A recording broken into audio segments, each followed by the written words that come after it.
Hello, my name is Joshua Smith, and I'm here to discuss and advocate for an issue that is near and dear to my heart, and that is substance use disorder and its treatment in the United States. I know many of us are well aware that overdoses have increased over the the last decade, really, and even longer. But just to speak in recent memory, drug overdose death totals in 2020 were 93,500. And then in 2021, they rapidly accelerated up to 109,000.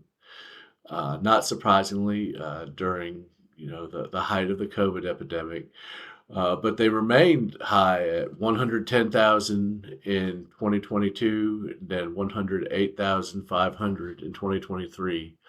Uh, Thankfully, in 2024, drug overdose deaths have gone down to 81,700, which is a remarkable 27,000 person reduction between 2023 and 2024.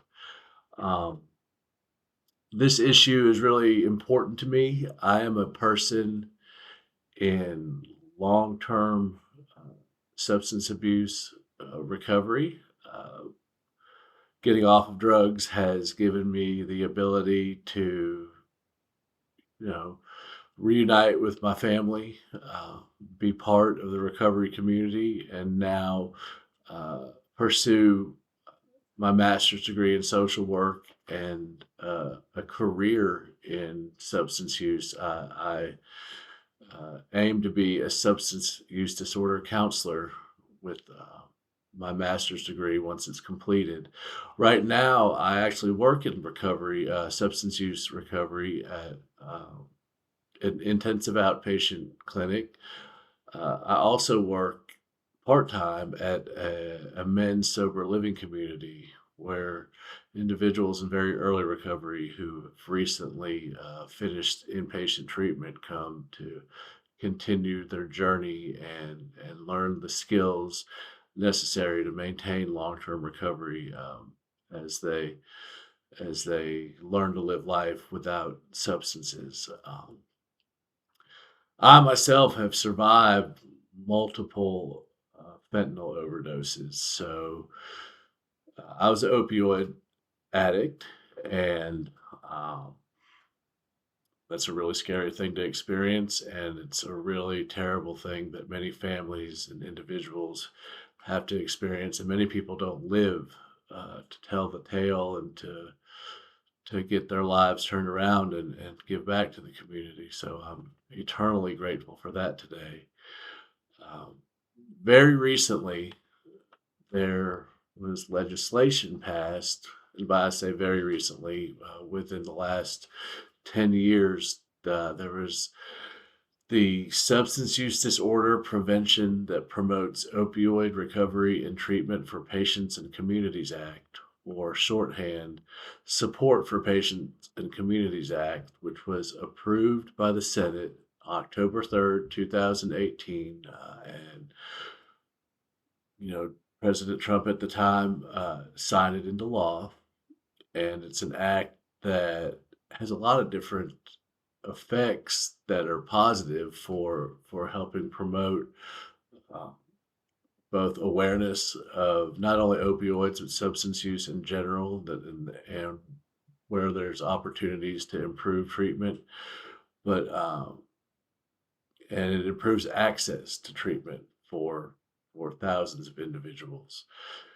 Some of the key provisions of the Support Act are that that bans what's known as patient brokering. It makes it a crime. Patient brokering was where um, organizations would get kickbacks, get paid by treatment centers for sending them clients, which one would imagine the financial incentive to send these so these brokers would send treatment centers clients, and then they would get paid for that. And while the treatment center would get paid from these clients' insurance companies. So this created an incentive for people to go out and find individuals with looking for sincerely looking for treatment for substance use and kind of sending them to the highest bidder based on what their insurance would cover. And then what would happen is these individuals would be these people with substance use disorder become a valuable commodity, and they would get out of treatment, almost be encouraged to return to using, or relapse is the often a word used, so that they could get sent back to another treatment center and more kickback money could be generated. This is made a crime by the Support Act, which is very important because uh, treating substance use disorder is about healing people, not about simply generating money for institutions and for individuals. Um, the Support Act also widened the funding of substance use disorder treatment offered by Medicaid, which is extremely important because, as we all know, if you work in the healthcare industry at all, um, people on Medicaid can sometimes have trouble getting the quality treatment similar to individuals with private insurance. Um, Another really important aspect of the Support Act is providing standards and procedures for recovery residences, like the one I work at, sober living communities that provide a safe place for people to develop their early recovery and learn the tools necessary for it to experience recovery long term. This was another area of predatory behavior on hurting sick people. There would be, recovery houses that were in disrepair, that had way too many clients in them, just places that the individuals were taking advantage of those with substance use disorder to make money and not actually providing the care and the treatment that they required in order to experience the benefits of being substance free. Another important aspect of the Support Act is increasing who can prescribe and the availability of what's known as medication assisted treatment. It's usually primarily used for opioid use disorder. Medications such as buprenorphine, that's the one that primarily they widen the use of, but methadone is also one that's been around a long time and well known. And that's something that early in recovery that we sometimes encourage heavy users to switch from the street drugs to a medication that takes the place of the opioid, so that the immediate effects of the crippling addiction, also often known as withdrawals, aren't felt by the user, but they're using a safer drug in a much more controlled manner. And then hopefully the idea is to one day, if they're interested in doing so, getting them off of the medication assisted treatment as well, and experiencing complete abstinence from opioids. Um, and like I said, Medicare, there's expanded access for substance use treatment there as well. And then um, increased compliance with the Mental Health Parity Act, which was an earlier bill that um, is its intent was to ensure that mental health treatment and substance use disorder treatment was covered uh, by private health insurance in a similar manner to physical and disease related ailments. Um, as far as improvement on the Support Act, there's always room for improvement. Increased funding for education and awareness, as far as not only opioids but other substances.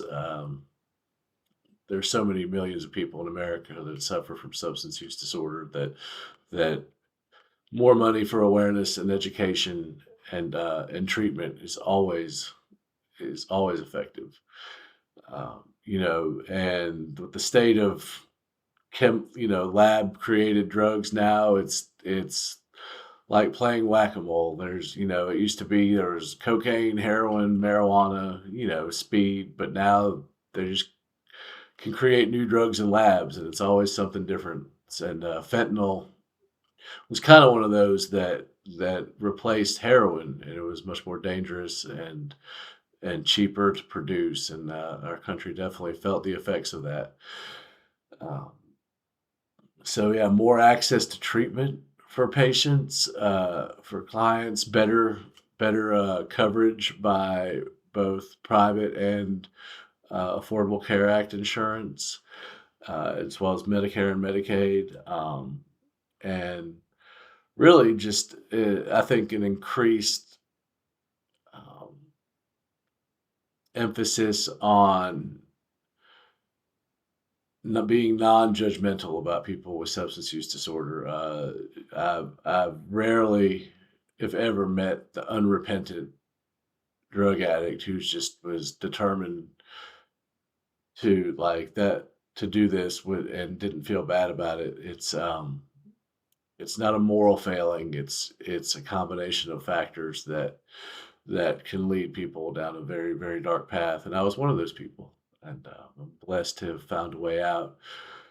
Social workers play an incredibly important role in substance use disorder treatment, whether it's counseling, like I'd like to do, whether it's case management in residential or outpatient treatment. Also, they play a role in counseling individuals at clinics that provide medication assisted treatment, to try to encourage people to use their medication responsibly and to one day aspire to live without needing an opioid replacement.